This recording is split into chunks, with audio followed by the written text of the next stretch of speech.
All right, right. Peace, family. Welcome to the Pro Black Perspective on KWAZ Radio. So let me see. I'm on my Steam Deck. I don't know if you guys know what a Steam Deck is, but basically, it's a overpriced mobile computer. And what I'm gonna do is I'm just gonna try to do a podcast while I'm doing this because I figured to myself, hey, um, let me. It's a handheld computer. Let me know what the audio sounds like. But also, I said to myself, yeah, I'm about to be in Africa, and who knows what it's going to be like while I'm there. But I figured, let me continue to give you guys a Sunday special uh, while I'm abroad. Uh, so yeah, this is pretty much gonna be like I'm just gonna try this out. Let me know in the chat what you guys think. I don't know if I could even like this thing is mad complicated. I never used StreetYarn before it. Um, but let me know what the comments. Let me see if you. I don't know if the comments even show up on my screen. Let's see. Okay, no, it doesn't show up on my screen. I gotta like minimize and stuff to see it. How does the Yeah, so this is like really complicated. But EL's here. Peace to EL. Uh yeah, peace to EL. This is like a new thing. I usually use something else. But let's just get into it. So this is Garvey's Forerunners, Love and Bedward, right? Oh, I should have put that in the title. But all right, Marcus Garvey was born 22 years after the 1865 Morant Bay Rebellion. By the way, I realize this font is tiny and I'm reading it on a tiny screen. I could technically like hook it up to a monitor, but I figured, what if I'm on the move? You know what I mean? Now, granted, I doubt I'll have internet when I'm on the move, but but if I am on the move, I said, you know what, we could just do some live broadcast. There's no camera attached to this thing, but I'm kind of like yapping at this point. Like if somebody really logged on to hear the article, they're gonna be pretty disappointed. Um, but yeah, if you really want to look at the article, by the way, whoever it is that really is interested in the article, uh, you could join the Discord, and we have it. Like this is where I got it from. Actually, shout out to Kofi. Right, that's just me dry snitching. Marcus Garvey was born 22 years after the 1865 Morant Bay Rebellion. The conditions which spawned that rebellion and its several hundred peasant martyrs still continued. But the fighting spirit of the people have taken a beating after the suppression of the rebellion. British imperialism was at the end of the 19th century in its heyday. After the 1880s, the partitioning of Africa among the that should just close on me, among the capitalist powers of Europe has been completed, and Britain had secured a huge slice of the continental cake. It was the experience which led to the anti-colonial fighter Dr. Robert Love to write, Africa has been the carcass upon which the vultures of Europe has descended, and which they have sought to partition among themselves without any regard whatever for the rights of the Africans. Okay, so let's see what the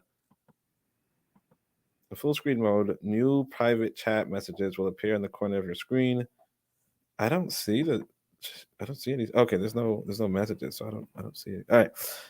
So Garvey was later to acknowledge that much of my early education in race consciousness is from Dr. Love. One cannot read his Jamaica Advocate without getting race consciousness. If Dr. Love was alive and in robust health, you would not be attacking me. You would be attacking him. So this is really important. I want people to understand this too, that even earlier than 1865, I don't know if you guys can see my mouse or not, but even earlier than 1865, you can like there was race consciousness, obviously, right? And not just that, I also want people to understand that you have to get control of this media. You have to, this is why we have KWZ radio. But even on top of that, this written press, like I'm thinking to myself, like when I get to Africa, can I get a radio station? You know what I mean? Can I get a printing press? Are these the things? And I mean, like, are these industrially viable? Of course, but also they're like pretty necessary tools that we have to consider. Next one is discussion of Love's work in Jamaica is important to show that anti-colonial politics was alive and that Black spokesmen such as Love set an example for Garvey. There is a direct line in post-emancipation Black political struggles from George William Gordon and Paul Bogle to Bedward, the evangelical leader, and to secular spokesman Dr. Robert Love.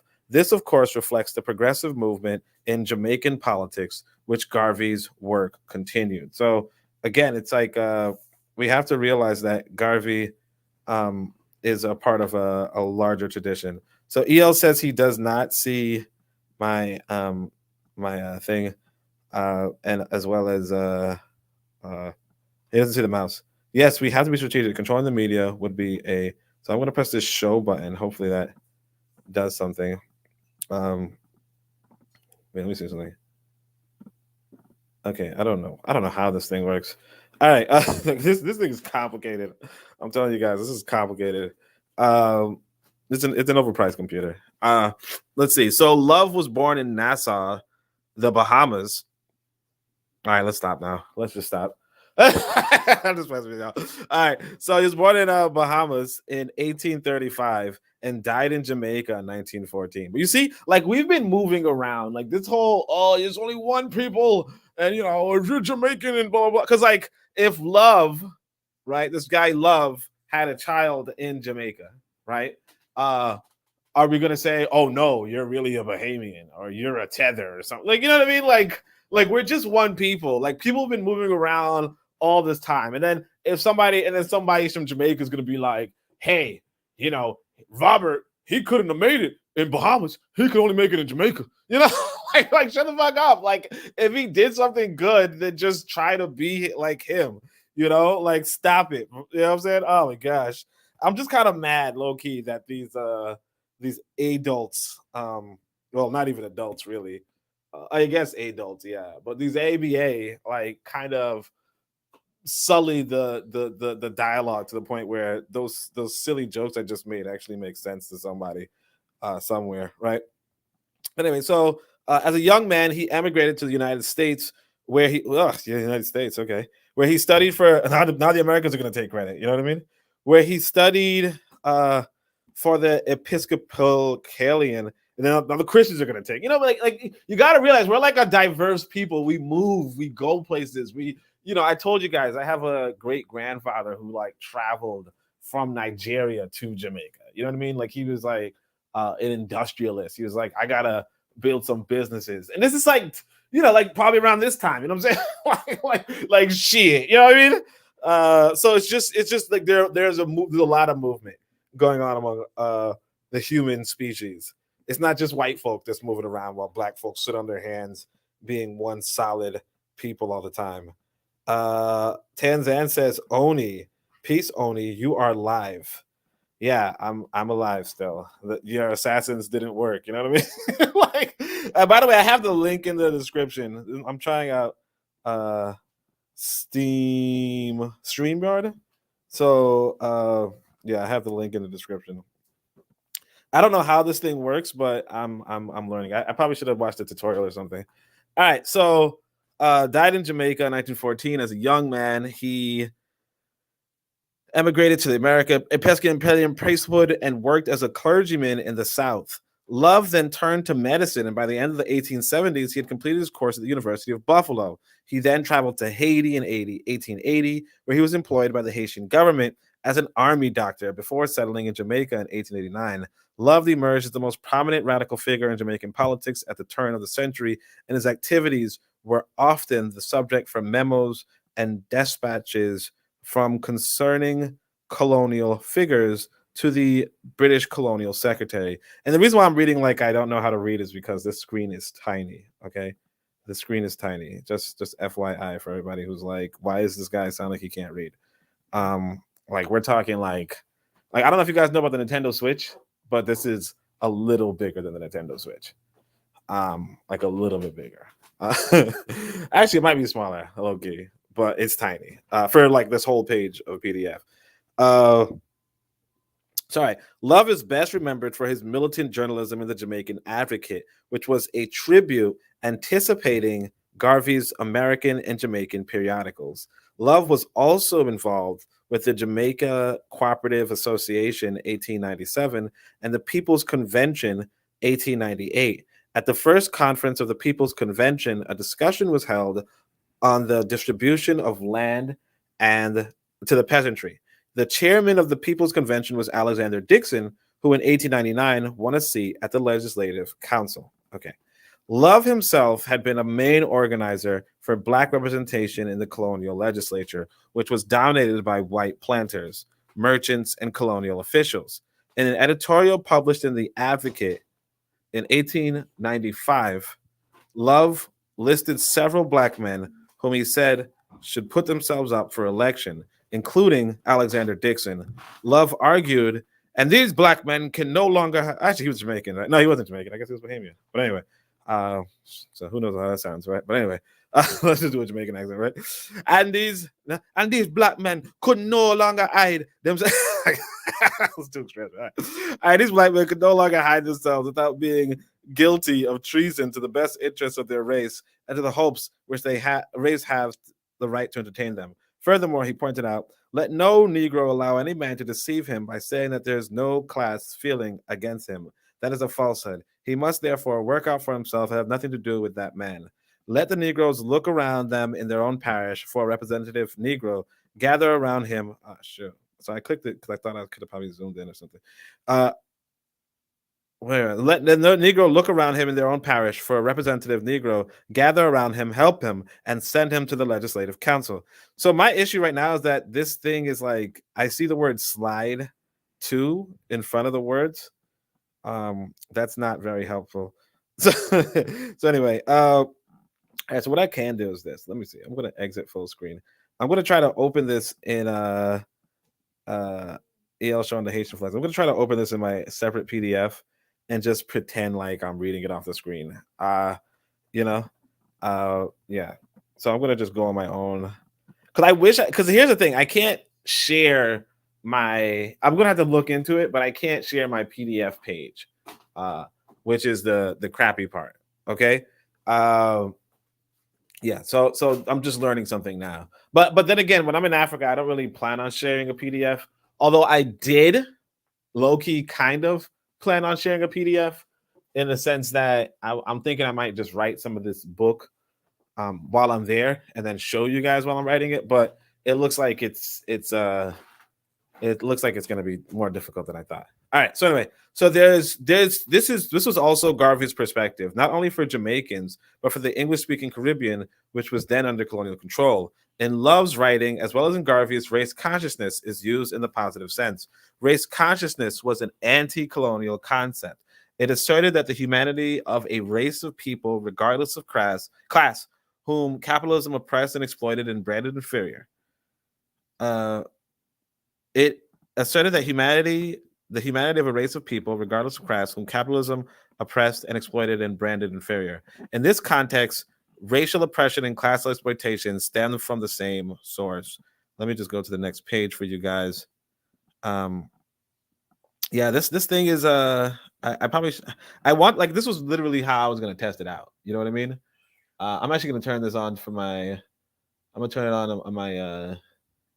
on my side, like my television, just to whatever. But yeah, I was trying to think. But what do you guys think about this guy so far? I mean, I see EL's representing the Haitian flag. You already know. If there's no flag in the world you got to represent, it's got to be the Haitian flag. Let me see. I can't even find. All right. So anyway, so let's go. Let's keep reading while we can. I'll just hide this. All right. So therefore, race consciousness in Love and in Garvey was very often both the national cry of a people and also a class cry.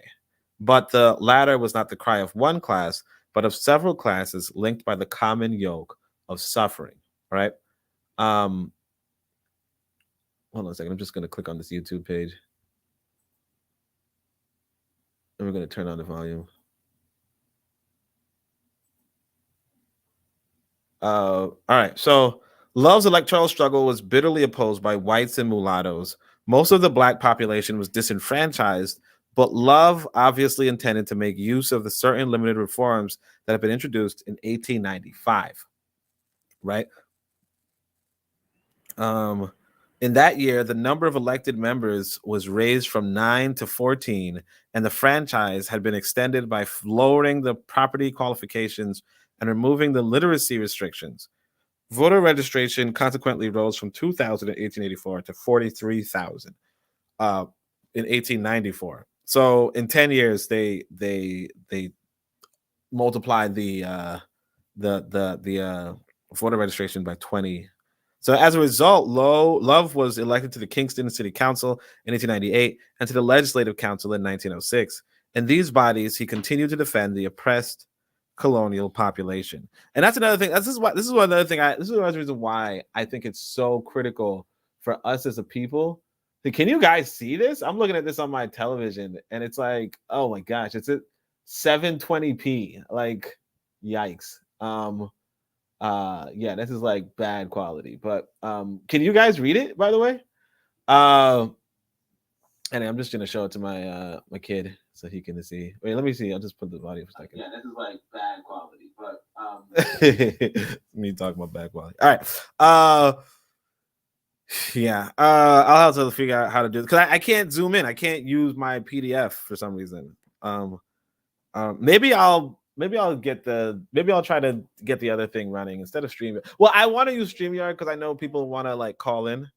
But it's not really good if you're like sharing your PDF, I guess. All right. So, but yeah, this is the thing I want to tell you guys. It's like you want to find somewhere where you can become a part of the city council, where you could become part of the legislative council, where you could become part of the judicial system. You know, you don't want to be places where you cannot,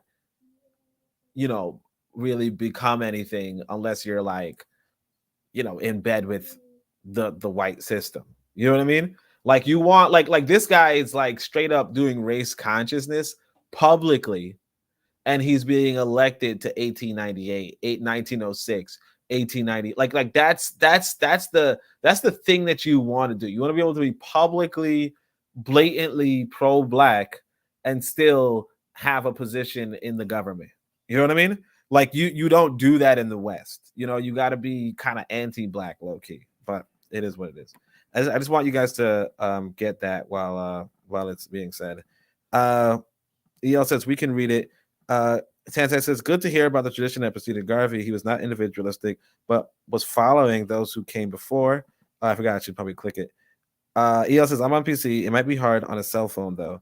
Yeah, I was wondering if I could do this StreamYard on a cell phone, But let's see. So Love was an advocate of land reform. He agitated for the distribution of crown lands to the landless peasantry on terms which would bring their possession within the reach of all. And you see that same thing that South Africa is talking about right now is something that we were doing inside of like it's something we constantly just do.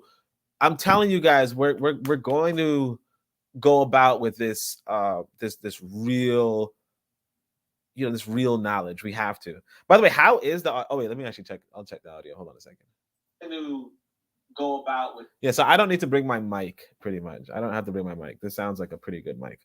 All right. So he called for the abolition of certain landholding taxes, which severely affected the peasantry, and also for a stop to the heavily subsidized importation of East Indian labor, introduced largely to depress wages and to coerce black labor into accepting the conditions of plantation toil. So you see, when he was anti-immigrant, he was like, yeah, not that East Indian shit, But see, he didn't say West Indian. It was East Indian. You get what I'm saying? As one scholar has written, many whites believe that the plantation was a vital agency for civilizing the black masses and ought to be kept alive irrespective of economic considerations. This was, of course, a racial justification for the plantation system. In the Jamaica Advocate, the plantation system was described as a profit-making institution that kept the laborers dependent, poor, ignorant, unclean, contemptible, and miserable. And so there's footnotes 8, 6, whatever. But, this is like a really difficult thing to navigate. So Love's newspapers also served the migrant laborers in South and Central America to expose the injustices meted out to them, which in several cases was particularly outrageous. Love's work, therefore, naturally brought him into conflict with the planters and the colonial rulers in Kingston and London. And so you see what I'm saying? Like, even though the planters and colonial rulers were there, right? He still was, on his shit. You know what I mean? Everything is good, only sound and image. Okay, appreciate it. Revolutionary Matron's here. She says the audio is good, and yes, you can go live from your cell phone, but you cannot share your screen, right? And then EL says safe for the power structure, you know. So appreciate fam for coming through. I know I didn't give too much of a heads up. I was just kind of like, let me see if this thing could work. So appreciate you guys for stepping in. Therefore naturally brought him into conflict with the plantations. Yeah. So Love concerned himself with all aspects of colonial life. In The Advocate, he exposed police brutality. And you see what I'm saying? And look, and now look at that right there, police brutality. The thing that we have to realize, I want you guys to realize, when we talk about systemic police brutality, this is nothing new. You know, I read you guys a work where Lenin, the guy in Russia, is talking about, oh man, they got police brutality, they got infiltrations, they're walking into our building. Lenin's a white guy, Russia's a white country. He's complaining about police brutality there. This is now Jamaica. They're like, hey man, we have police brutality because we're under a colonial system, but they got rid of the colonial system. And I'm telling you straight up, I went to Jamaica maybe like 2-3 years ago, right? And I saw my grandmother, and she was telling me, oh, sorry, you guys are going through that police brutality. You understand? Now, I'll tell you this. In Jamaica, I was just minding my damn business, and I saw some motherfucking soldiers driving through the road for no damn reason. So I'm not saying that, you know, out of the frying pan into the fire. I said it ain't that. And I also saw one of them. I saw some police officer look like, I guess you call him Coolie, you know, East Indian, whatever. I don't know. But he was just standing there with some military assault rifle in the middle of the fucking market. So I'm not going to tell you guys that, you know, but here's the thing though. They said that if the police act up in Jamaica, then the army act up on the police. You know what I'm saying? So, you know, it's a different dynamic. I'll tell you that. But yeah. So anyway, so I don't know if that joke translated. So Love concerned himself with all aspects of colonial life. Advocate, he exposed police brutality, called for the appointment of black school inspectors, and generally the integration of qualified blacks into the colonial bureaucracy. He also discussed health, education, and the question of black women and their role in society. Look how old this is. About black women, Love wrote, the destiny of the Negro race depends upon the elevation of the women of the race, and added that the conditions in which the black people of BWI, British West Indies, are found today is due to the fact that no effort has been made to lift the black woman up and to put her on the plane that women ought to occupy in society. Of course, the condition of black people were due to more profound social, economic, and political reasons, but the fact of Love's attention to the role of black women in the struggle is itself an achievement. He lectured in a rural town. So, but you guys see what I'm saying? So I got to turn the page on the PDF. But are you guys listening to what I'm saying? Tanzan's laughing about army versus police. Yeah, that thing that they bad down there. But are you guys listening to what I'm saying? Like, there's nothing new under the sun, and that's the embarrassing part. What really it comes down to is that we have to.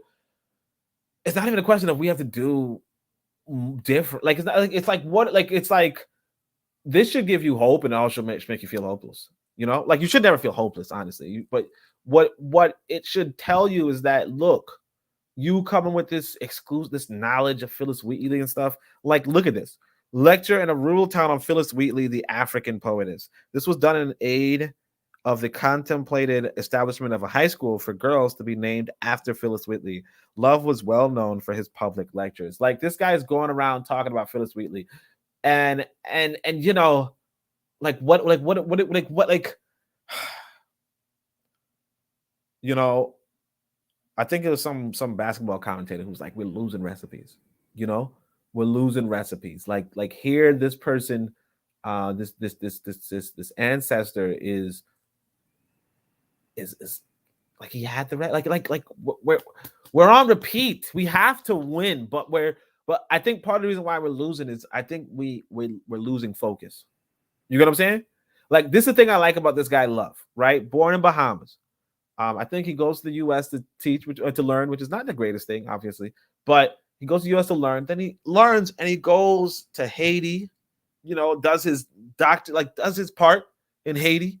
Then he goes to Jamaica and he does his part. And that's where you have to go where you can do your part.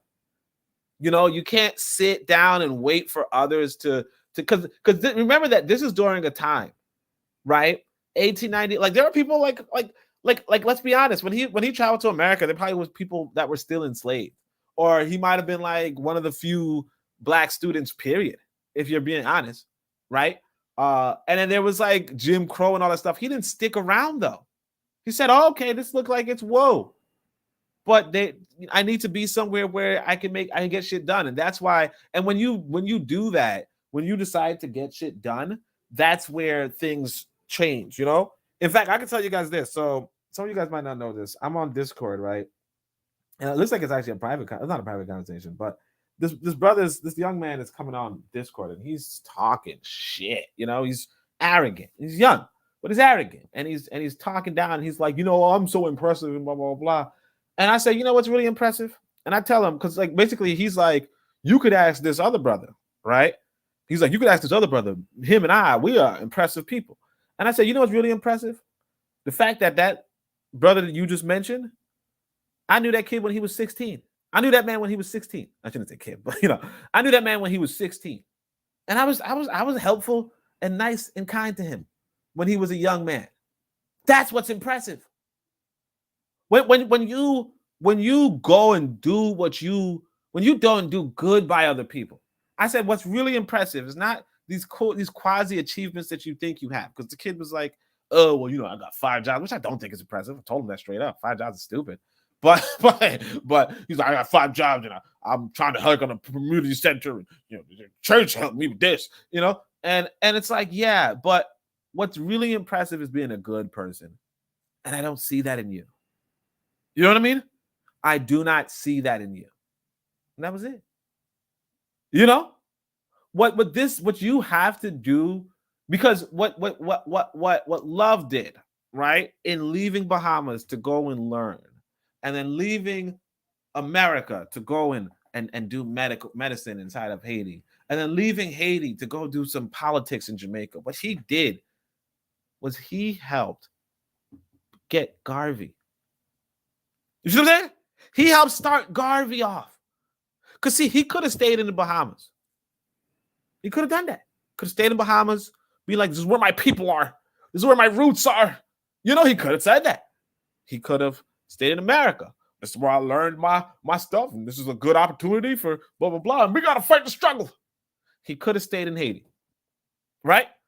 But he landed in Jamaica after impacting so many people on the way. I mean, I don't know that for a fact, but you can imagine. When you're a good person, that's what you do. And in so doing, we have Garvey. Just like this young man who was trying to clown me. It's like, you like that brother? You like that brother that that brother that you just said was a fellow Igbo like you? You like him? Well, guess what? I was nice to him, and he was nice to me. So why the fuck you can't be? You understand?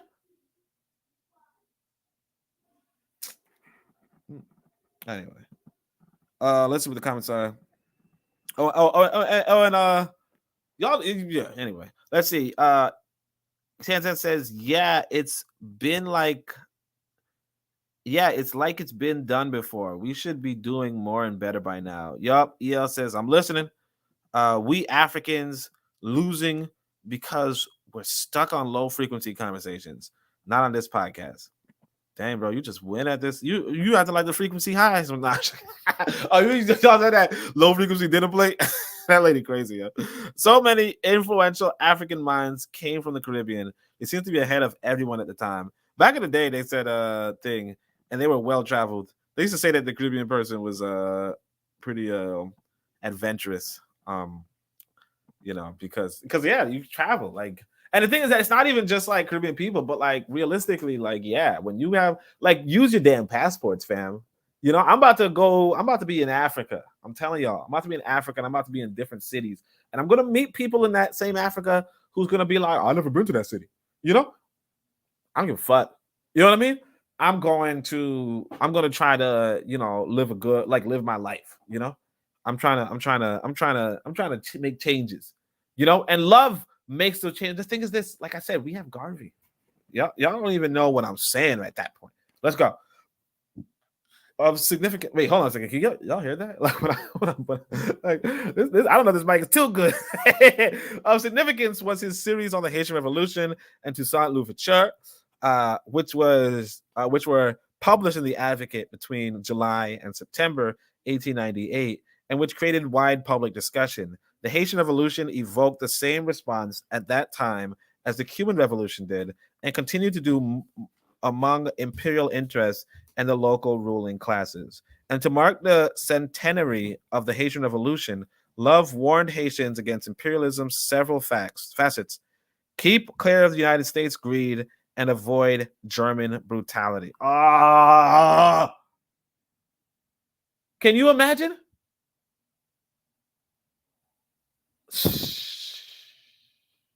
And this was in 1898. And y'all know damn well that, see, if y'all heard the Enemies Within last week, there's some Haitian people, right, who are talking about, America, come save us. And the thing is this, if you look into when America invaded Haiti, hey, let me sing it. When you look into how America, I'm just singing like, what the fuck? All right. When you look into how America invaded Haiti, there were people, I can't remember if it were Haitian people or if they were American people or there were people in Haiti. I don't know. But some people were saying, America, come through. Okay? And he's telling you, keep clear of the United States greed. And that's very profound, and we still miss the mark because we're still trying to save the day in America. But we're just kind of like blind to the fact that, these people are greedy. I mean, I'll tell y'all about this. Right now, there's talk about Ukraine and stuff. And they're like, America literally bombed a gas pipeline to a European country. Just because. Like on some fuck shit. On some fuck shit. Just all right. Anyway, so in 1896, he suggested that a public memorial. Oh, no, this is what I want to say, though, too. Look at this right here. You see where it's like, hey, he generated wide public discussion. I think on our part, I think we should all have like a particular lecture series down our belts. You know what I mean? Just have a lecture series down your fucking belt. You know what I mean? Just have like just one thing, like Tanzan, talk about, just make a lecture series on war. Just have it under your belt. Okay. EL says he was clairvoyant, damn near. I think it was the supposed Civil Society of Haiti that was asked in the U.S. to save Haiti. Yeah, Civil Society of Haiti. Yeah. What were they white people or black people? I can't remember. Tantan says asking for help from the same people who hurt you. Shaking my head. Yeah. Now my thing is this, that what was I? Yeah, like Tanzan, get a series on war that you like could just go around and talk about. You know what I mean? And the same like Rev Matron, just like have a series on education. Just have it in your belt.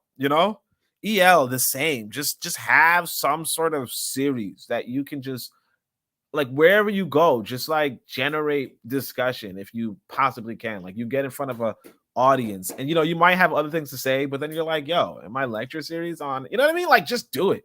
Because like we have like these are the recipes.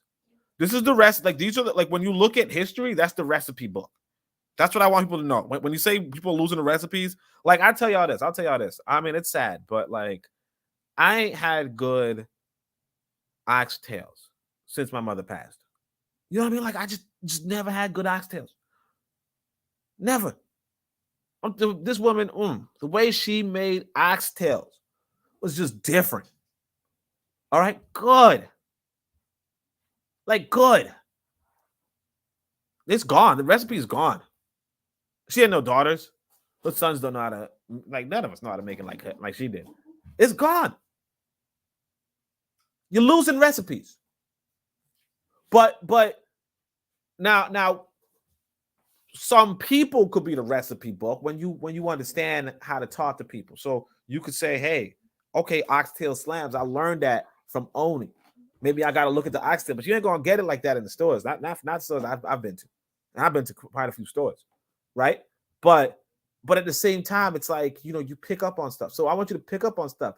This dude created, I shouldn't say dude, this ancestor created wide public discussion. So that's a recipe for you. That's telling you, go generate wide public discussion with your lecture series, whatever it could be. You can just have one thing. EL says the U.S. wants the European gas market. That's why they bombed the pipelines. Yeah, the fucking pigs, man. And see, the civil society was black. Like, can you imagine there were black people back in 19 something who were like, "Hey, America, come through." America came through with some Marines and started killing motherfuckers, took over the thing, started getting land, put Haiti further into debt, and it was a black society that requested them. Tanzan says, I do want a war series, but I'm still going through the current one. Maybe in the future. Yeah. Everything's gonna happen in the future, Tanzan. Ain't nothing happening in the present. I mean, ain't nothing going to happen in the present. You know what I mean? You go, yeah, in the future. I'm just messing with Tanzan. Everybody, it's 10. All right. So in 1896, he suggested that a public memorial be put up to mark the memory of George William Gordon.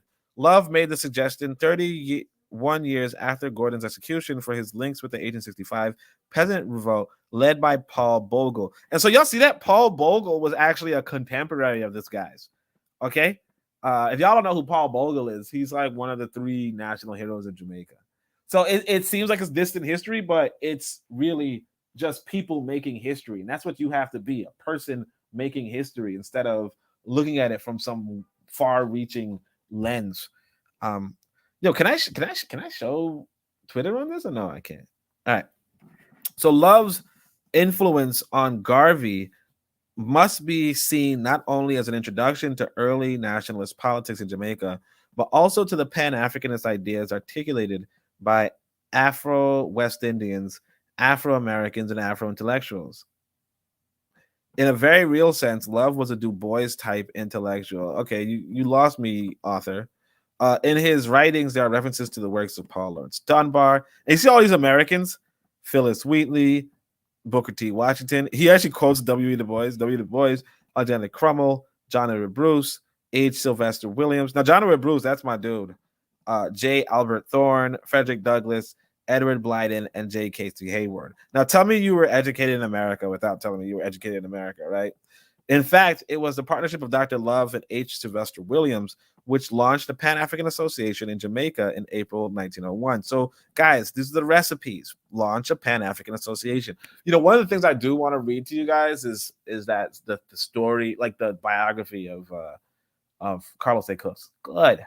But if you don't, make sure you guys join the Discord and ask around for the books, and then you can get it, right? But anyway, the establishment of such an organization was a consequence of the Pan-African Conference held in London on the 23rd of 25th of July 1900, which was attended by 24 delegates from the Caribbean, the United States, and Africa. H. Sylvester Williams, a Trinidad-born barrister who was George Padmore's uncle, became the organizing secretary of the Pan-African Conference and was mainly responsible for convening the meeting. As W. Du Bois, who later organized 4 Pan-African Congresses between 1919 and 1927, was chairman of the Resolutions Committee and also regional officer for the USA. Fucking USA. It's fucking... But that's what I'm saying. You never know who's going to be there. Love... So just before Love's People Convention met in August 1900, the Advocate informed his reader about the London Conference. The brief item read, okay, let me just go to the next page.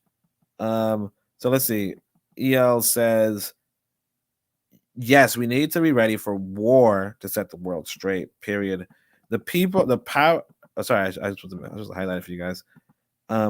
So the power which establishes a state is violence. The power which maintains it is violence. The power which eventually overthrows it is violence. That's Kenneth Kwanda. Okay, make sure you guys check out that.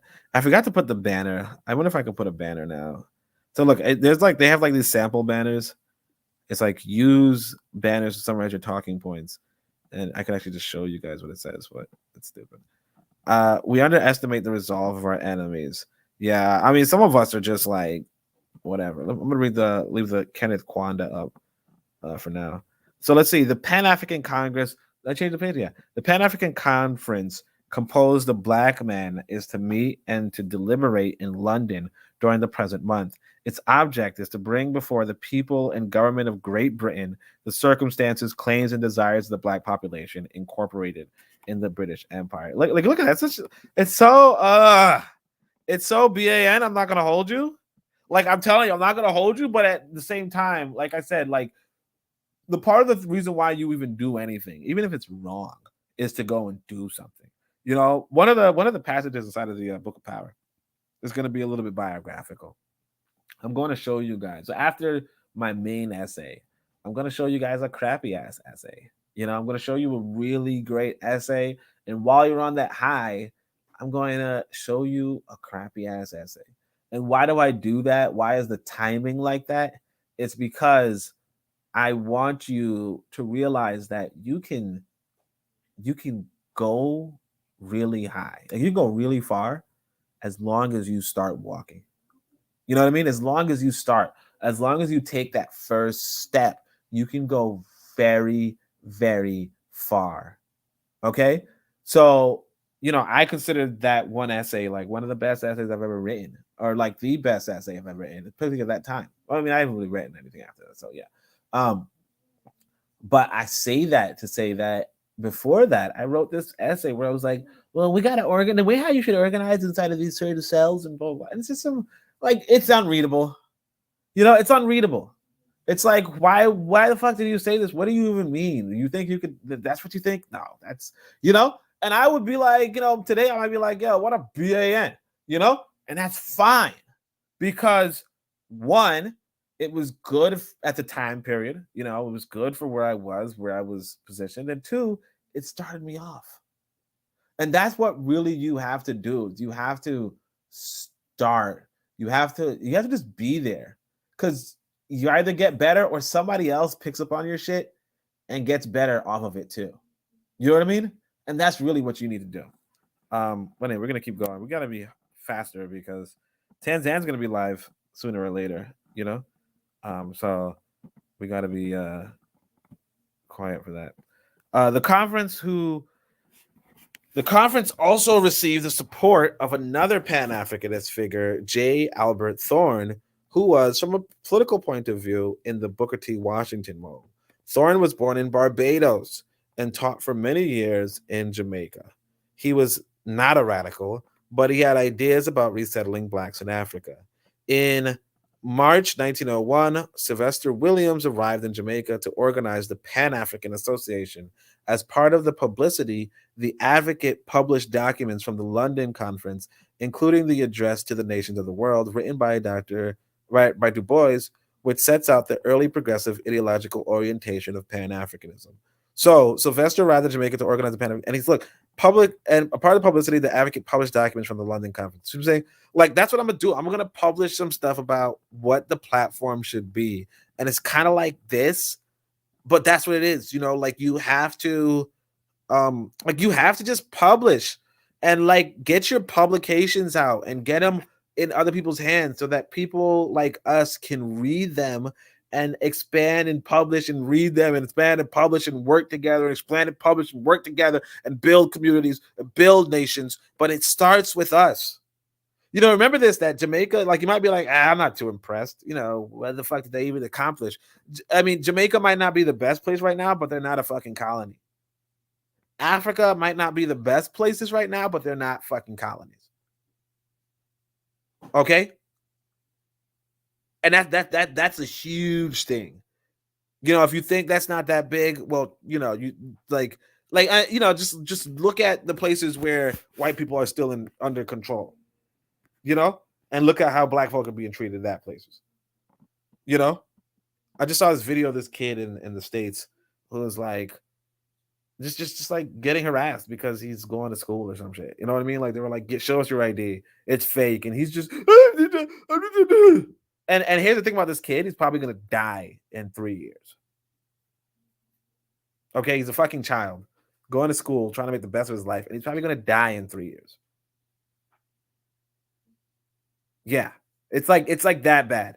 And I mean, obviously, not everybody dies young, but a lot of people do. You know, a lot of times when you hear about kids, you know, people getting shot in certain areas, a lot of them are children. And you know, we kind of just step over it. Oh, the violence in the community. No, these are children who are losing their lives forever over nothing. You know, and what like yeah, and it's a lot. I mean, if you really stop to think about it, it's a lot. Okay, it's a lot. You know, it might be a nice talking point, but it's really a whole human life that was developed and invested in for 20 years by a family and friends and community, all of that. It's like a whole human life lost. Okay? Just lost. By the way, is my screen dimming out? No, it's not dimming out. Okay. So let me see what the comments are like. No more comments. All right. So we're just gonna we underestimate the resolve of our enemies. Yeah. I'm gonna try to rush through this. So let's see. Some success. I sound like a freaking teenager. Yeah. Some success attended the efforts of Sylvester Williams. Within a month, membership in the Jamaican Pan-African Association reached 500, and there were groups in Kingston, Anoto Bay, Portis. So Mandeville is where some of my family's from. Kingston's obviously another place. Portis, Port Antonio, and I don't want to say from. I mean that's where they were when they freaking met. But Black River, Mandeville, and Yalas and St. Thomas. St. Thomas, cool. Love and his newspaper performed a vital role in the development of his short-lived association. See, it was short-lived, but it was 500 people. You know, and just think about that. Right now we have, well, it's telling me we have 4 people listening. And actually that 4th person might just be me on my computer. So it's like EL Tanzan, Revolutionary Matron, and myself. That's 4 people. This right here is 500 people 100 years ago. And they were like, let's decolonize, you know? The objectives of the Pan-African Association, as set out at the first meeting of the Kingston branch, were 1, to secure for Africans and their descendants throughout the world their civil and political rights. And you see that? Throughout the world. 2, to ameliorate the conditions of our oppressed brethren in the continent of Africa, America, and other parts of the world by promoting efforts to secure effective legislation. And you see how they're a political organization. 3, to encourage our people in educational, industrial, and commercial enterprises. 4, now I don't know about this one, but whatever it is, to foster friendly relations between the Caucasians and African races. Like, shut the fuck up. See, and that's what I'm saying. You got to be in these rooms so you can be like, you know what? Shut the fuck up. Everybody get out. Everybody who's not about that shit, get out. And the thing is this, you might not get 500 people now. Right? Because again, you know, we also have to remember, if you're being bold about this shit, like these white folk ain't like EL just told us, we underestimate the resolve of our enemies. You say, look, we're trying to foster unfriendly relations between Caucasians and African races. Trust and believe these white boys are not playing. Okay, these white people are not playing. Like I say, they blew up a fucking gas pipeline just to, like, for their own people. So for the people, for their own allies. To organize a bureau as a depository for collection of authorized productions, writings, and statistics relating to our people everywhere. A bureau as a depository for collections of authorized productions, writings, and statistics relating to our people everywhere. And the thing is this, you don't have to do it this way. You can do like I'm saying, like, we can have scientific knowledge. A bureau as a depository for collection of scientific fucking knowledge, technical knowledge, you know? Building shit. Come on. To raise a fund to be used solely for the forwarding of the above, right? So there were, in a sense, modest objectives, but they represent the beginning of the mass anti-colonial torrents of later decades. The governor, Sir Augustus Heming, opposed the Pan-African Association. He had been asked to give his patronage to a concert to raise funds for the association, but he refused, citing 3 reasons. Firstly, he said there's no need for the organization. Secondly, it was aggressive. And thirdly, he would have to submit the matter to Mr. Chamberlain, the Secretary of State for the colony. So the governor, right, who probably was I don't know if he was black or not, but the governor was like, hold on a second, I got to run it by the Secretary of State. You know what I'm saying? Like that's how colonized we were. at that time. And we still had the kind of freedom, but still, it's like, well, not freedom, but you get what I'm saying.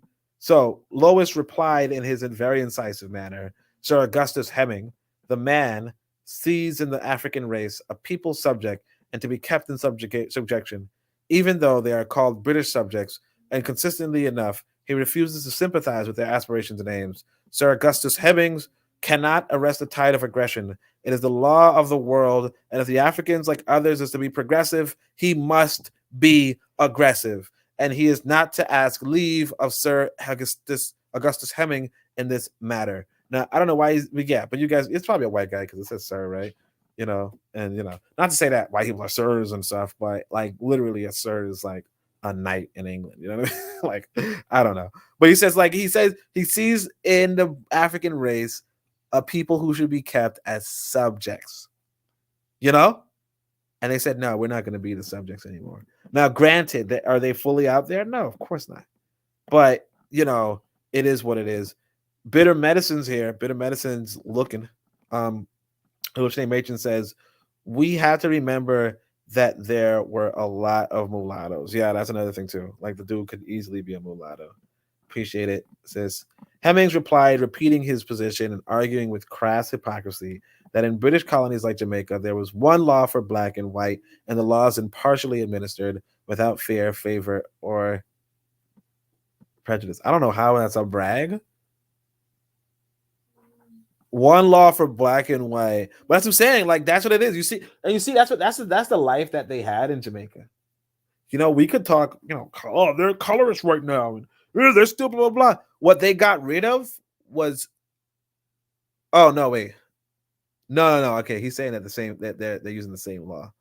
Okay, he just said it. He probably just said it like yeah, you guys get it.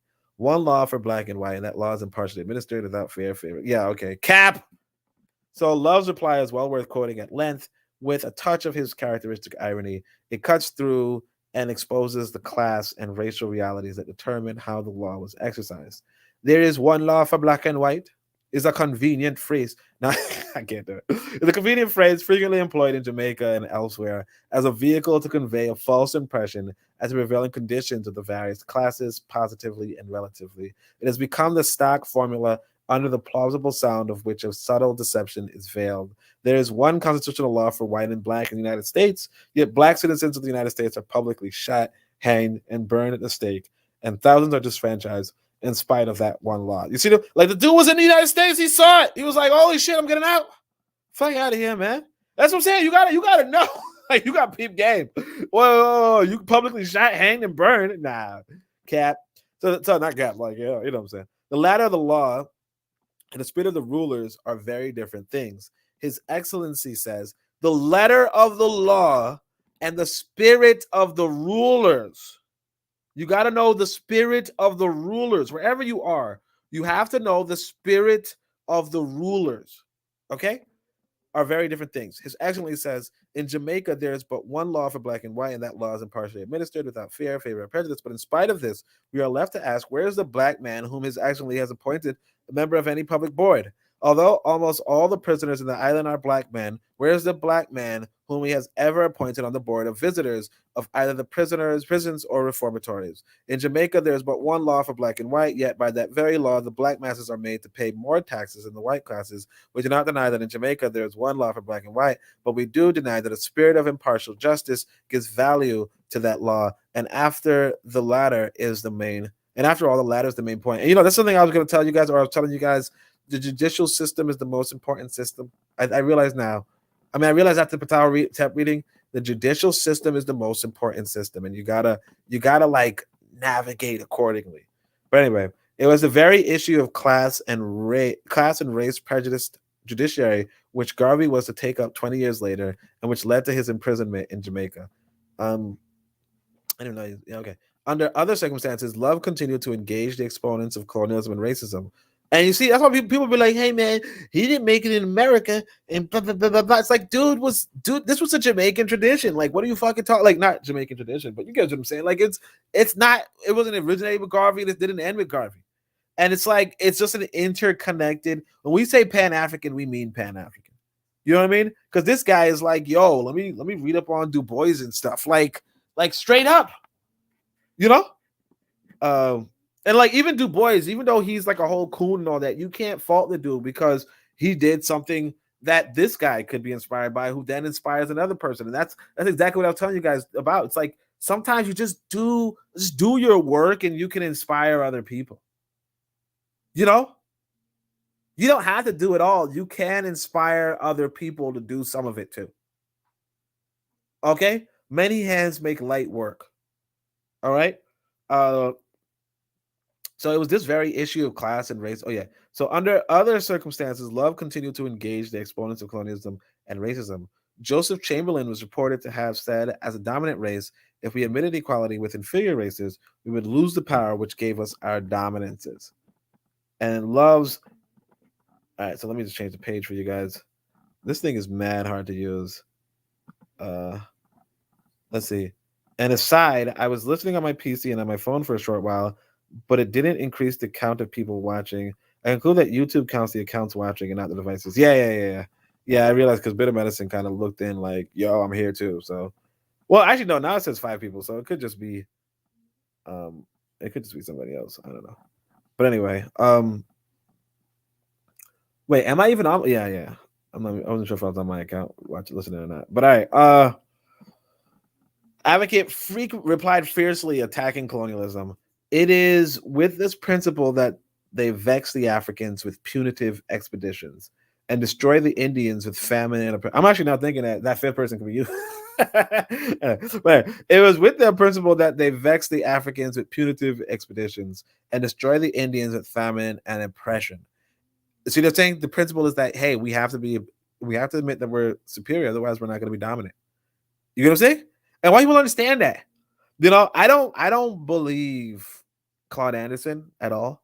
But Claude Anderson one time said that, uh, in American history, they used to invite, like, there was like a city somewhere, I don't know, somewhere where black people were given the same indentured servitude treatment, the same indentured servitude treatment. So they were like brought to work for a certain amount of time, then they got their freedom and they were just equal citizens. And he said after that, now again, I don't believe what he's saying, but there's a lesson here, right? He said after that, what happens is that there was a bunch of free black men who, all things being equal, exceeded the white men, and they got the white women, and they, would have, they were just living free and being successful and all that stuff. And then the white folk got together and were like, hold on a second, these black folk are doing better than us. What about we don't give them indentured servitude and we just give them slavery? You know what I'm saying? Now, obviously, I think this is a whole cap because the slavery system was going on long before, but and possibly it could have been correct in one little city at one point. That's a possibility. But realistically, what I'm saying is um what I'm saying is that, yeah, black folk, you know, like, yeah, white people have to pretend to be dom. I mean, white people have to put the dominant narrative, otherwise they won't be a dominant people. You know, and you trying to be equal, you're still not going to be a dominant people. I mean, you could chance it, but then they could always just reverse it. What you have to do is you have to look at yourself and say, what are your merits and what would make you superior, and go into that. Just like the tiger and the lion. Like the tiger and the lion don't have to say they're equal. One of them could be superior in something, and they just work in that field. Like the tiger will say, hey, look, in the jungle, I'm the superior. And the lion could say, well, yeah, well, I'll just be in the prairie and I'll be superior, you know? And that's what you have to do. Just find where your prairie is or find where your jungle is, find where your niche is and go for it, you know? Uh, and then nobody will dominate you. But their principle, their principle is to dominate you. So he said, so Love is going to say, look, it is with this principle that they vex the Africans with punitive expeditions and destroy the Indians with famine and oppression. It is thus minded that their governors and officials and understrappers come to this isles.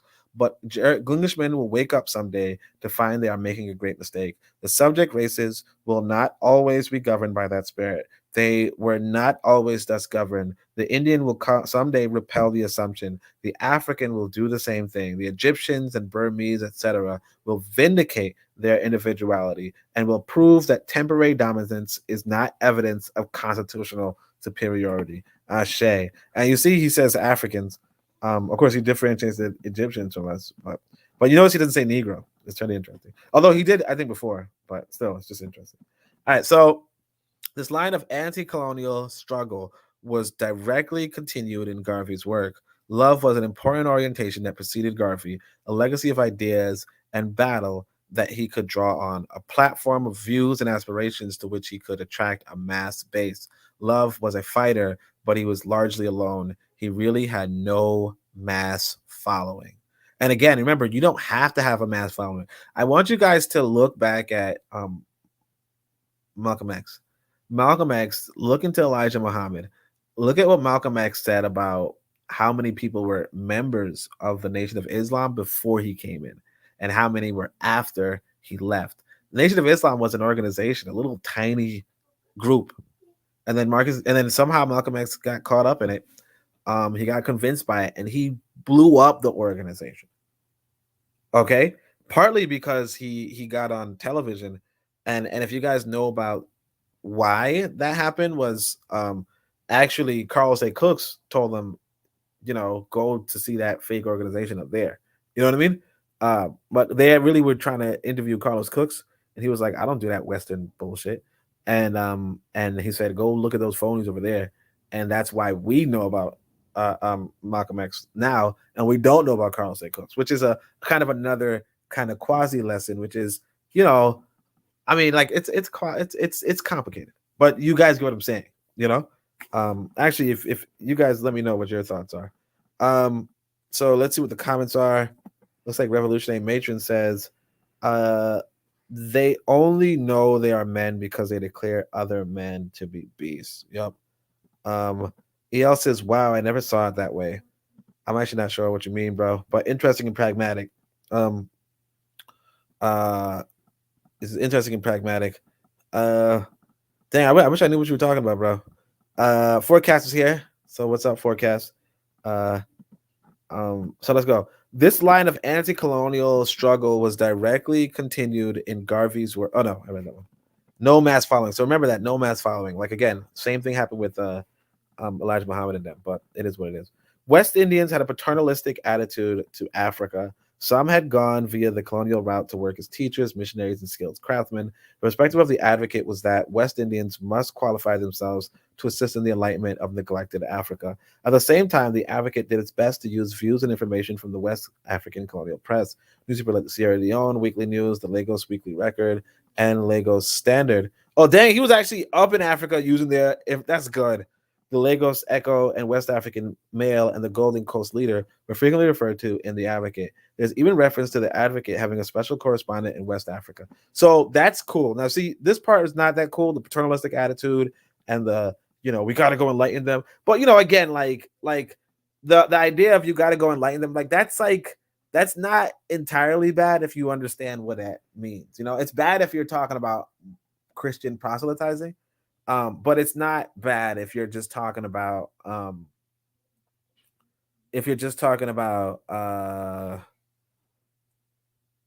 bringing technical know-how, bringing technology. Because here's the thing, I want you guys to really just remember this, right? The Americans, white Americans, built airplanes. Do you know what I mean? So the airplane knowledge is going to be local to the United States.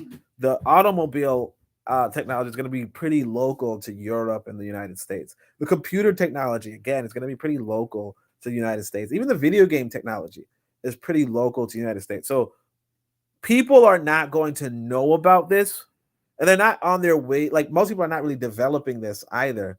Particularly if you're talking about in the bushes somewhere. You know what I mean?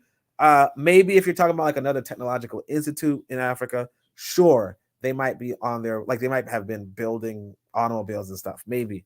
But the reality is that if you're saying, hey, I'm going to bring technology to other people, that's a thing. People are not necessarily developing the same technology all over the world. It's developed somewhere and then it's brought out by other people, as far as the religion stuff though, that's stupid. Don't even that's just terrible to even think. Obviously people in Africa would have a better sense of spiritualism than Westerners. And like I think people should just get that. Where are we? So EL says Kwame Ture said that whenever Malcolm X went to the city, he left the mosque, whereas MLK didn't. Yeah. I mean, my thing is this: is you guys remember Malcolm X said it afterward. He said, "Look, they he says he regrets his experience in Nation of Islam. Like he feels like he just like kind of spread the message of some guy who was preying on gullible and ignorant, like on the gullibility and ignorance of African people. You know what I mean? He also says I was talking about how Europeans think of themselves as superior as a way to do better than others. Yeah, you have to. I mean, because it's like there's no other justification. It's like, you know, that's the thing about what Obama. Although people like we don't like a lot of people say they don't like Obama afterward, but what I want to say is that the thing about Obama was that it was very hard to deny that this dude just had it. He was just one of the, like, he just had it. You know, he had it. He had it. You know, and so white people can't like Mitt Romney, who was like rich. You know what I mean? Like, oh, he looked like he was rich. I don't know, but he was rich. You know, and all that stuff. He couldn't compare. You know, now, yeah, you just can't. You couldn't win the election. You know, Tanzan's all like in the past. Tanzan, catch up, mustard. Come on. She's all talking about that thing. Tanzan likes to not be up to date. You know, I don't know why she does it, but she likes to do it. Like I'm talking about, like she likes to listen to the playback while it's playing. Like it's live, sis. All right. In 1897, the Advocate published a series of articles by Dr. Scholes on. So Dr. Scholes is the other one. Oh, Dr. Scholes like a, yeah, okay. Advocate published a series of articles published by Dr. Scholes. And see, this is right here. This is like that plagiarism shit, you know. I not plagiarism, but you know, fair use, you know. But that's what I'm saying. Like he was in Africa. That's so cool. I mean, I want like part of me just wants to like have my own newspaper thing. You know, and the thing that you guys don't know is that that brother we read him last, Chinwezu, he has a newspaper thing in Nigeria where people in Nigeria would be like, I'm not one of those Chinwezu types, you know, like he's doing his freaking part, he's doing his work. We have to do the same. I mean, sure, it's not that big, it's not that international. Like outside of Nigeria, you might not know much about him, but like the fact that he's known in his locality, that's what you really want to accomplish anyway, you know, because the people in your locality can move around and say stuff and blah blah, and you're a resource. Like I said, in Jamaica, Mutabaruka is something where I'm just minding my business talking to my own father, and my father's like, yo, you should listen to Mutabaruka, you know, like you just get a plot of land, and it doesn't have to be physical land. It could just be an intellectual space, but just get your plot of land and build. Okay, and whether it's your journalism, your music, whatever it is, just get your plot of land and build. You know, like Tanzan said, find your value, find your jungle. You know what I mean? Get your plot of land, get your plot of jungle. All right. In 1897, the Advocate published a series of articles by Dr. Scholes on European imperialist policy in Africa. Scholes was a Jamaican who authored a number of scholarly books critical of imperial policy and racism. In addition to Scholes, the Advocate reproduced the writings of Dr. Edward Blyden and J.E. Casely Hayford.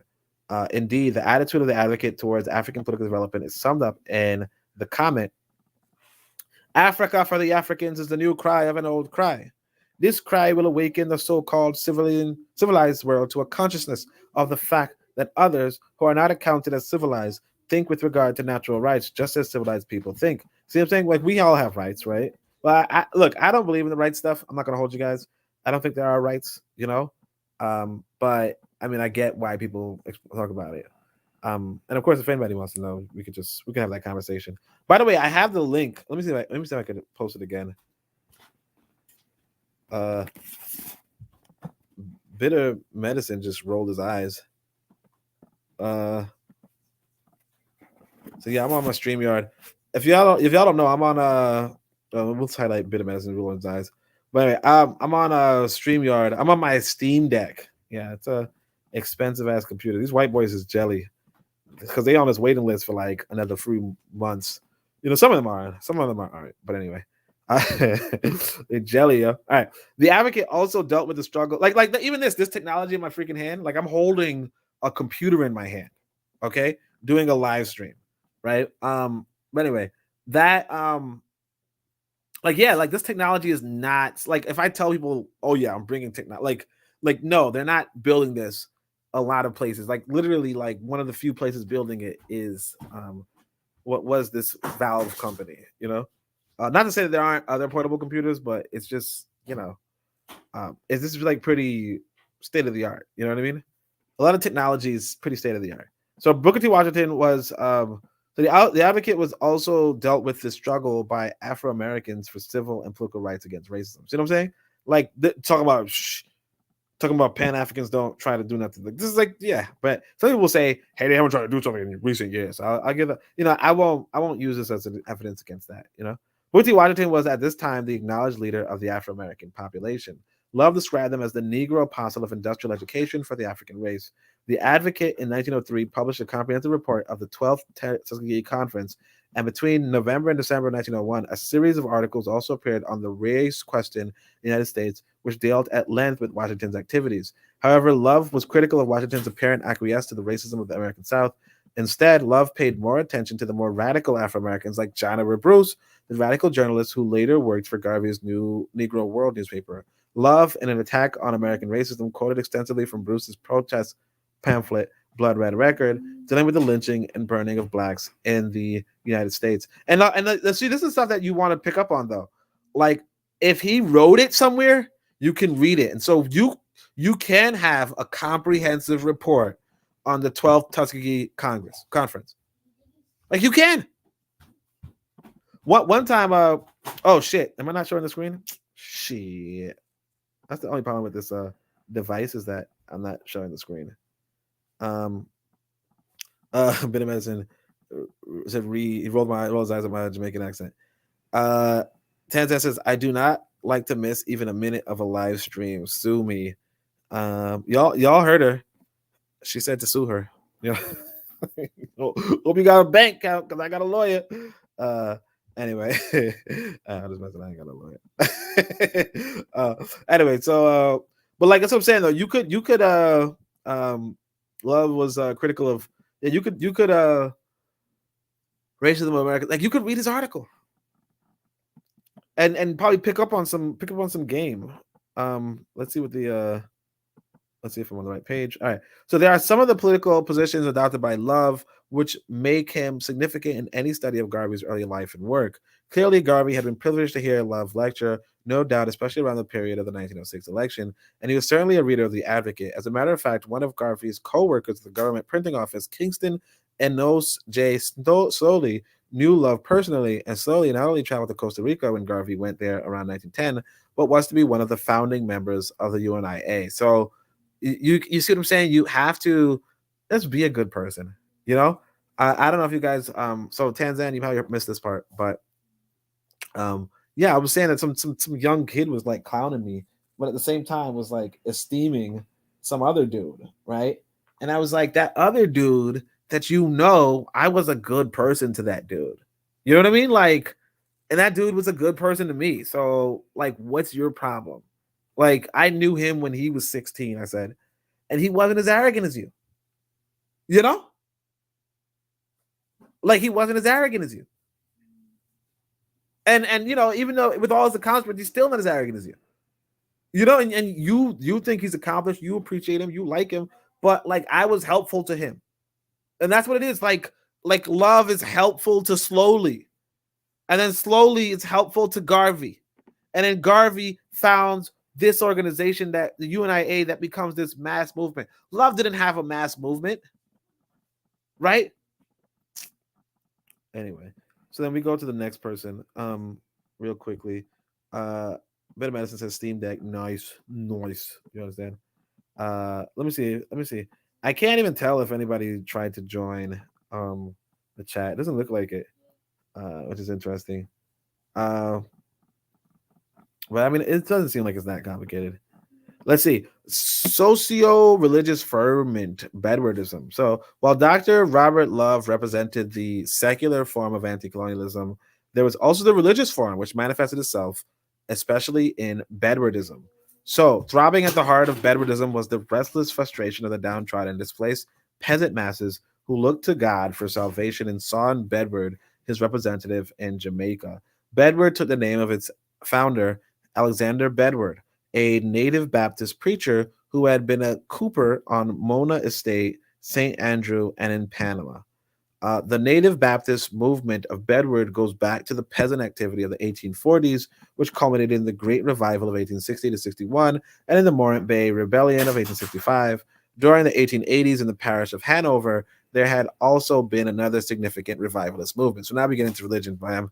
All right, the crucial years of Bedwardism were from the 1890s to the 1920s. Bedward was well aware of this historical tradition of peasant struggle from which he emerged. He, in fact, identified himself with Paul Bogle, a fact which set the stage for a repeat of the Morant Bay repression that followed. Bedward is reported to have proclaimed there is a white wall and a black wall, and the white wall has been closing around the black wall, but now the black wall has become bigger than the white wall. Let them remember the Morant War. You know what I'm saying? There's a white wall and a black wall, and the white wall has been closing around the black wall, but now the black wall is bigger. Okay? So remember what happened. Remember what you did. See what I'm saying? Now you go to Jamaica, it's pretty black.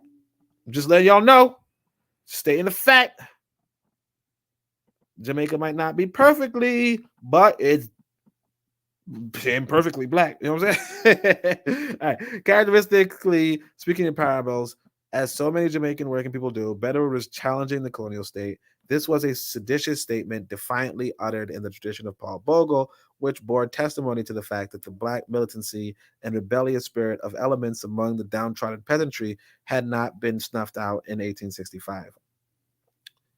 The colonial officials had not forgotten how Bogle had ordered the black constables sent out to arrest him to join their own color and cleave to the black. But it was too ominous a reminder of Bogle and the Morant War to be left alone. So he was just like on it. He was like, "Yo, I was there. I get it." And they were just like, "Yeah, we're gonna arrest you, dude." So a contemporary white Jamaican police inspector, Thomas, wrote in his memoirs, "It should always be borne in mind that although under normal conditions there is no racial animosity in evidence, any riot which is not promptly and ruthlessly suppressed at once tends to develop into a race war, or rather, I should say, a class war. The people of mixed race, and even the well-to-do Negroes themselves, would in such an event fare no better at the hands of the mob, consisting as it does of the lowest and most dangerous elements of the population, than the bourgeois who stand at the top of the social scale." So I think the bourgeois might be the whites. So he's saying, look, it's not even a race war. Like, all right, so this white boy is like, look, the reason why we suppress them, even when they do nothing, like even when they have like a little riots, the reason why we suppress them is we're saying that like they're going to attack everybody, including the mixed race people, including the rich black folk. Okay. And sometimes you might peep that. Like I can say this, for instance, like if the hood were to spill over, and like say I'm living outside the hood and I'm living pretty good, right? That nothing stopping them from breaking into my house. But if I had a snooty, snobby, thing, but even if I didn't, it nothing to stop them, like because you don't know what's going on, so yeah, and look, I don't really have too much to the point where they'll break into my house per se, but like let's say they going through, let's say the area breaks through and it's like going through where Jay-Z and them live. You understand? And Beyonce and all the rich white folk live there, right? You think they're gonna skip over this house, be like, oh no, they down with us, please. So I know my black ass wouldn't. I'd be like, yo, give me a motherfucking Grammy, let's see. On this day, only allows people to call in, and Brother Bakari is not present. Yup, y'all peep it. I got all the technology for no damn reason. You know how expensive this Steam Deck is? Please. All right. Thomas realized that the threat from the lowest as being the most dangerous, and that such a threat had to be ruthlessly suppressed.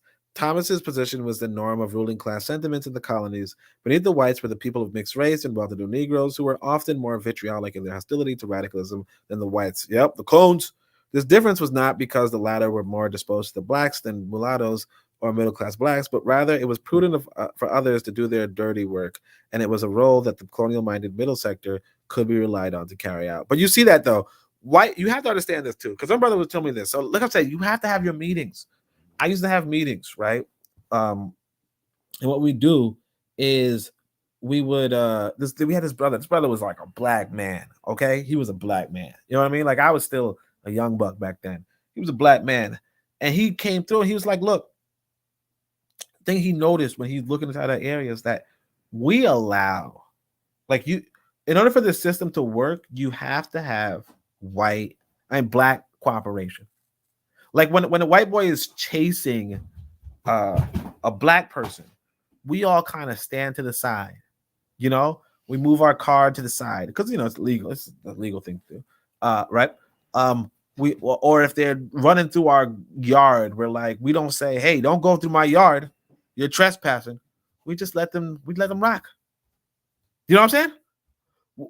A lot of it is us standing by the side. There's this video, I put it on the Discord, right? Where essentially, and that's why I say the judicial system is so important, where essentially the mayor or something of the city said, hey, there's this bicycle gang and they're terrorizing the people so much that, look here, it's perfectly legal for somebody to intervene on this bicycle crime.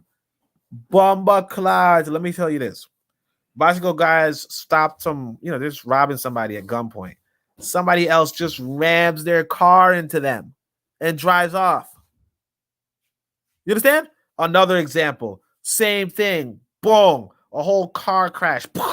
Smash them against the wall. You know what I mean? Like if the reason why they could go and rob people in broad daylight is because the people in broad daylight are like, hey, you know what? I don't have the legal wherewithal to do anything about it. But when you have a legal system that says, you know what? Fuck it, you do.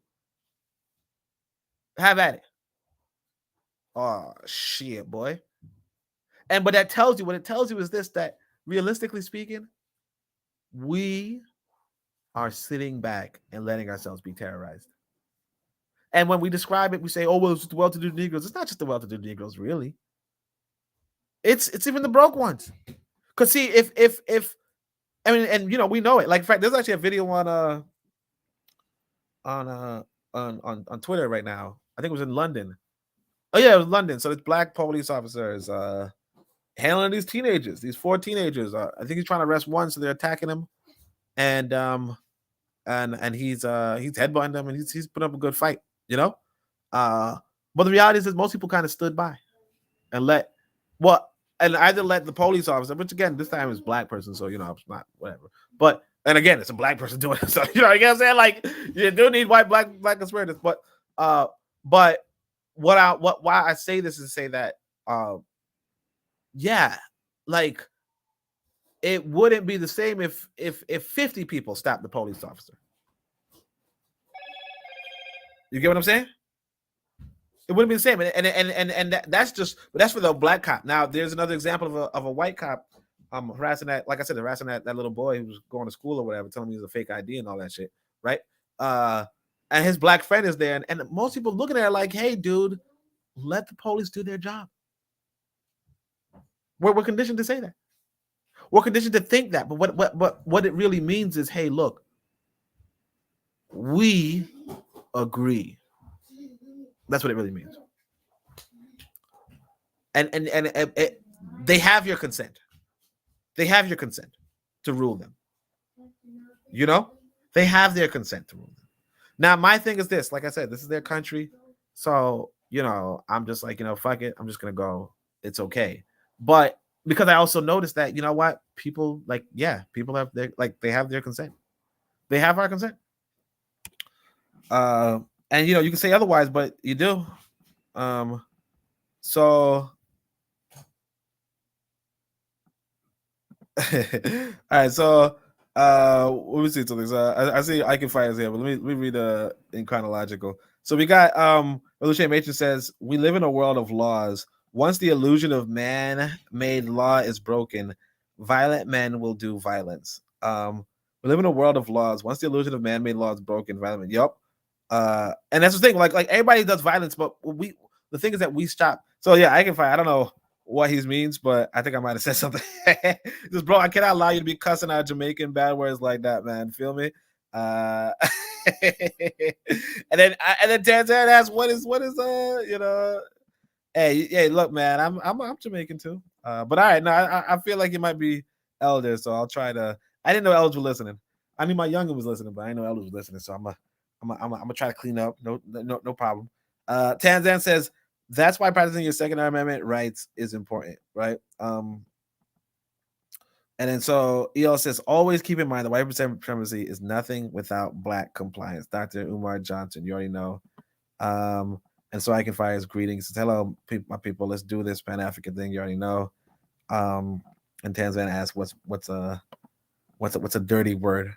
I know the elders were listening. All right. So Thomas realized that a threat from the lowest as most dangerous, and such a threat had to be ruthlessly suppressed. Thomas' position was the norm of ruling class sentiments. Sorry, what is going on? I think I already read this. The difference was not because the elements represented in love were not the same as those represented in Bedouinism.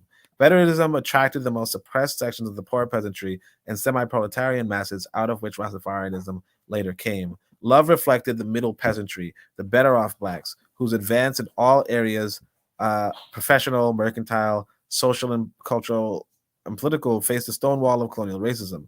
The source of this affection, which fed Bedouinism, was the bitter struggle waged by the plantocracy and the colonial government to continue the enslavement of the peasants of the estates. As Dr. T.S. Scholes, in a contemporary analysis of the late 19th century, points out, in order to make the peasantry, and besides the way, we have an article by Scholes in the Discord too, so make sure you guys join the Discord and check it out. Points out, in order to make the peasantry more dependent on the estates, the sugar interest pursued the policy of withholding its land from the portion of the community. So, in order to make the peasantry more dependent, the sugar interest pursued the policy of withholding the land from that portion of the community. See, in order to make you dependent, they take your land. That's all it was. Because everybody needs land to live. Everybody. This kid, I gotta figure out how to mute my mic while I'm talking. Oh, here, I got it.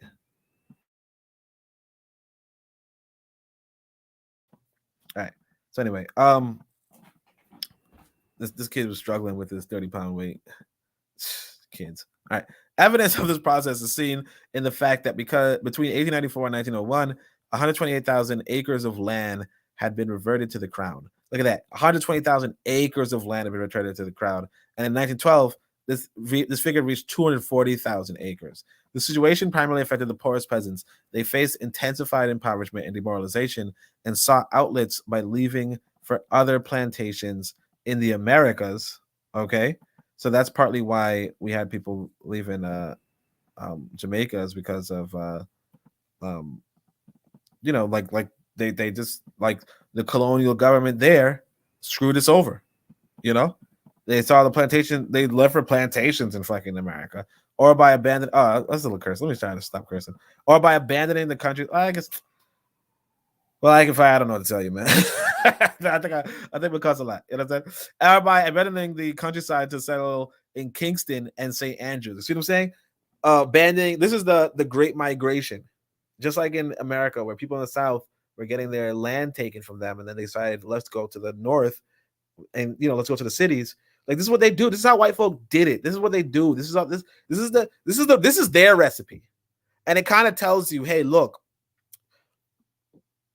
You build the land, you can get far. I don't know what I freaking ate.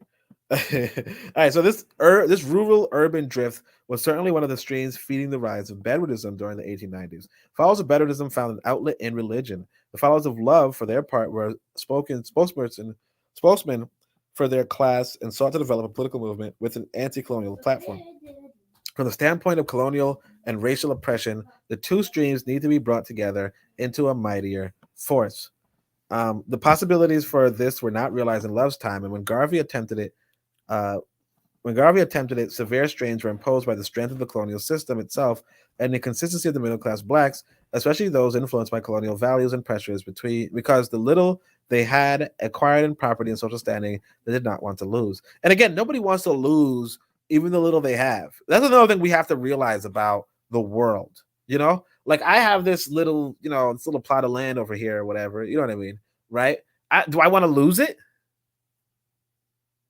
Like, no, is it as much as the mansion near me? No, or even like I have the Steam Deck in my hand. Do I want to lose it? So this is not like a real proverb, but this is like some wisdom some white boy gleaned from Egypt, where he says the only active force in possession is fear of losing the object of possession. Okay, so like for instance, I have this Steam Deck. I could like go for 2 months not like using it. You know what I mean? Like I could go to Africa and leave it alone. Like even like for instance, on my computer, I'm not gonna bring my fucking computers or whatever, right? Like I could go 2 months without losing, like without using. Like I don't give a shit. Who cares, right? However, if somebody stole my computer, I'll be fucking pissed. You know what I mean? Like if I lost my fucking computer, I'll be pissed. Like I could like like I have computers that like like you can put shit in storage, like not even look at it. Like I have a bookshelf, right? Or I have a bookshelf with books that are not even mine. Like I said, my mother passed away, so she has a bunch of books. If somebody went into my house and just stole her books, that I'm not even going to touch, right? If they just stole her books, I'd be fucking pissed. Like the only active force in possession is the fear of losing the object of possession. So, you have to understand that on a psychological standpoint, if you're really trying to change and transform the world, because if you're like, hey man, you got so little, you're afraid to lose that, then you completely missed human psychology. Yes, if somebody steals, my shoelaces, you know what I mean, I'm pissed. You just stole my freaking shoelaces. You're a piece of shit. Can I get shoelaces pretty easily? Yes. Can I get shoelaces really quickly? Absolutely. But did you steal it from me? Yeah. Like that's a violation. Shit, you can take the gum out of my mouth and I'll just be pissed, Like, did you fucking take the gum out of my mouth? Anyway. So let's see. Hazard says owing land is independence. No land, no control. That is why Africa may be messed up, but they still own some land. Yeah, for now. Bit of Medicine says, do you, bro? I Can Fire says, I Can Fire says, I'm working. I can answer no questions right now. LOL. I Can Fire says, pro black gives us another curse word. Bro, I'm a sailor, man. Like, I'm a pirate or something. Like, something. Related Major says, unless we change things, you can only own movable property, right? Yeah, exactly. Like, they're going to take some stuff. Bedward, like Garvey and Edward Blyden, often refer to the passage in the Bible which reads, Ethiopia shall soon stretch forth our hands unto God. Psalm 68:31. Usually I don't use to say the word God, but whatever. Used by these men to people who use the Bible to understand the world. I'm saying used by these men to people who use the Bible to understand the world. Remember that there are people who use the Bible to understand the world. There are people like that. And it's probably more so in whatever year this is, the 19th century, their condition and their future. Yeah, people use the Bible to understand the world, their condition, and their future. This verse acquired an anti-colonial meaning. That Bedouinism, with all its religious mysticism, was also a form of nationalism, was recognized by his contemporaries as evident in his dispatch by a correspondent to the weekly newspaper Jamaica Times. For if the heads of church and state take up the uncompromising position, Negro inferiority ever and Negro progress never.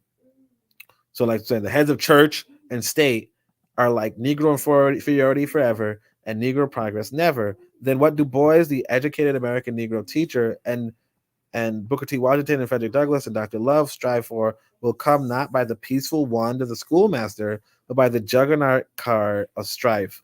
Therefore, I conclude that Bedouinism is a manger of black ideals, from which will spring the menace of black progress. And you see, that's pretty cool too. Like the guy's name is Bedward, and he calls it Bedouinism. Like, what? All right. See, look, I censored myself. I almost cursed. Uh, anyway, let's see. Um, yeah. So Alexander Bedouin was a target for the colonial authorities because he was a religious leader of the masses who, in his church and on the banks of the August Town River, preached against British colonialism. And you see that though, it said the masses. Isn't that interesting? It said the masses. So this guy was a mass leader by going the religious route, whereas Love wasn't a mass leader. And then Garvey becomes a mass leader by combining Bedouin and Love. You know what I mean? Well, not combining per se, but you get what I'm saying. This is like considered the forebears, you know.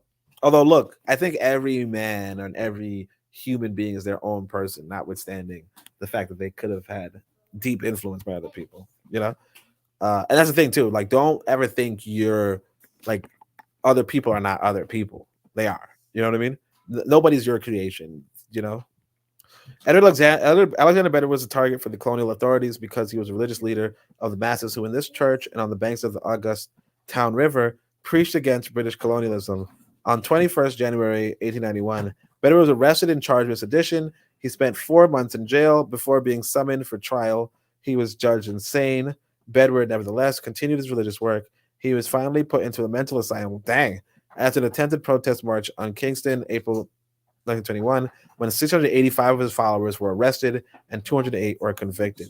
So they bring him in front of court in 1891 and they're like, yo, you're insane, dude.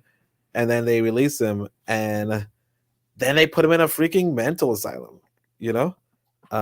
Anyway, let's see what the comments are. Tanzan says Europeans name everything after themselves, including laws of science and nature. Why shouldn't we? Tanzan, you catching up. That's crazy. How you catch up? That doesn't make any sense. So you skipped something. You missed something important when you skipped it. So the march included casual laborers, cultivators, carpenters, wharf laborers, butlers, and shoemakers. So basically the working class, they're saying. From this social class came in fact, a number of Bedouinites who were drawn to Garveyism or who retained dual allegiances. Just one example of the latter tendency was Roman Henry of August Town, who was active in both the Bedouinite and Garveyite movements at the same time. Garvey himself realized a link between his work and Bedouins when he publicly stated in 1927 that the colonial authorities would have had a hard time putting him in the asylum as they had done with poor Bedouin. The colonial authorities were supported by the Daily Gleaner, which waged a journalistic battle against Bedouinism, maligning the religious practice of the group and calling constantly for their repression. During the early 1890s, Joshua de Cordova, proprietor of the Daily Gleaner, described his newspaper. By the way, it's 11 pages out of 12. Oh, wait, did I change the page?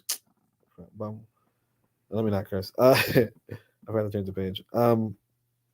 That's the only thing. It's like it's not showing the right screen. Oh, this is actually the last page.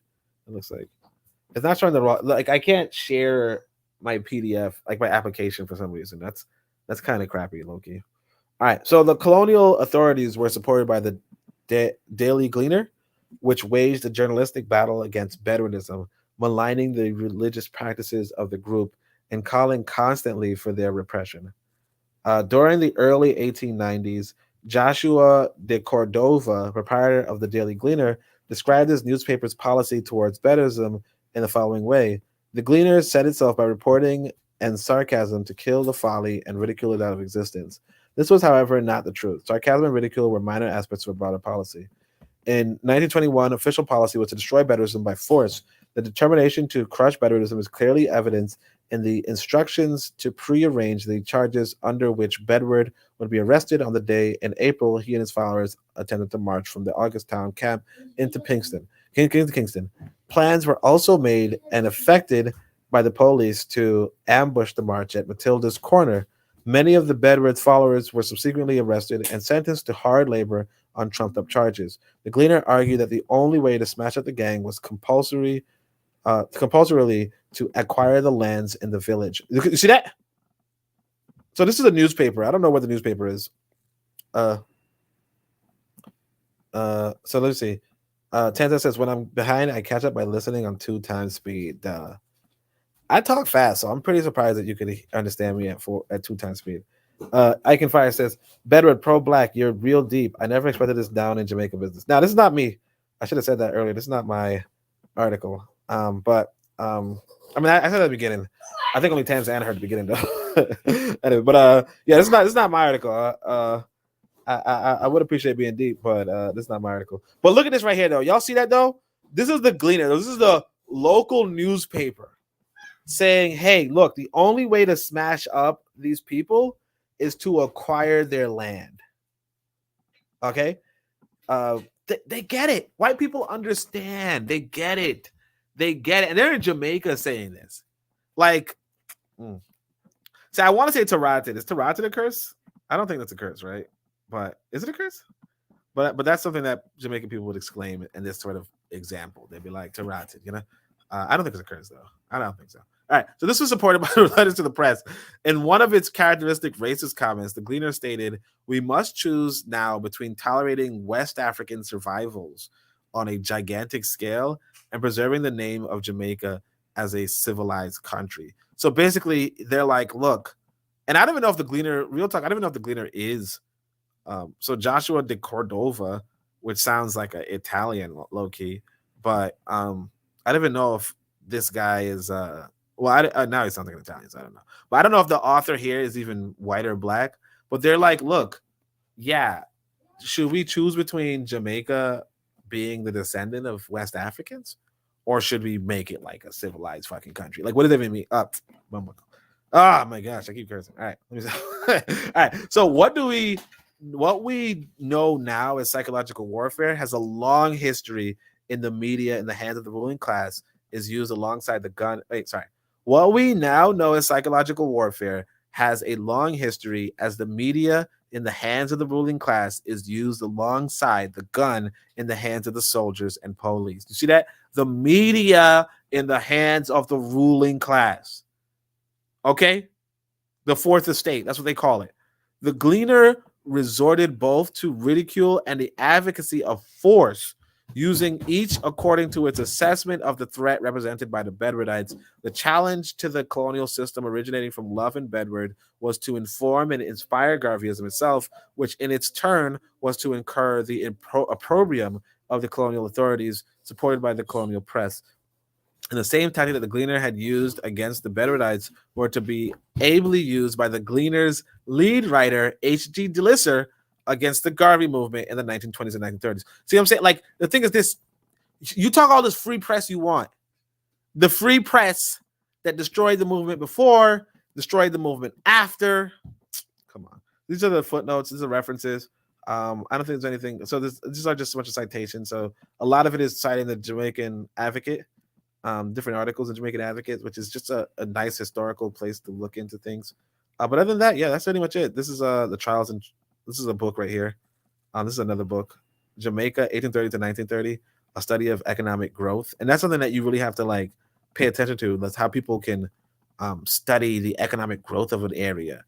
That's something that we don't do enough. Like that's one thing I appreciated about that Adam Smith book, was that he was like looking into, how did we improve from 1440 to 1540?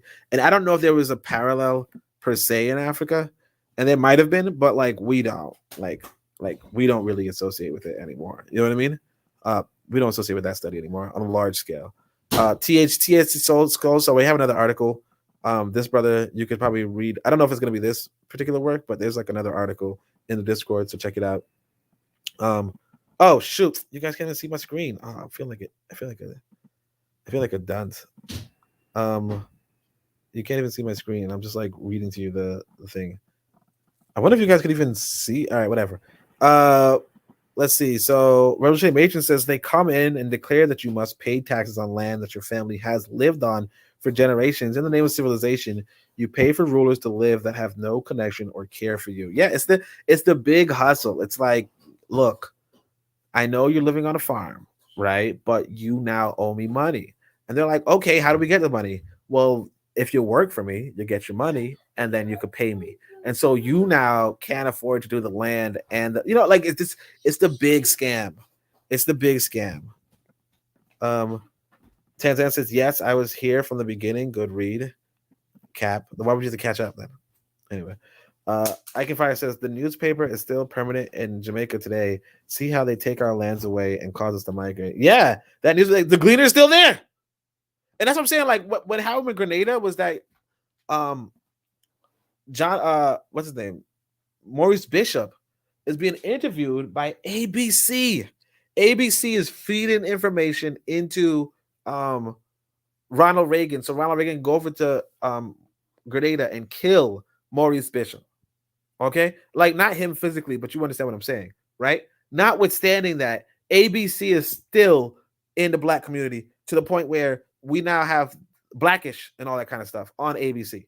Now, once upon a time, it used to be anything but colored, but still, like the idea is that this news station that was screwing you over, that screwed up a possible transformation in world history, that screwed up, it's still around. And the same with this Gleaner. It attacked Bedward. It attacked Garvey. And now black folks still reading it, still paying for it. Still, you might find some black people, you got to support local news. Don't go for CNN, go for local news.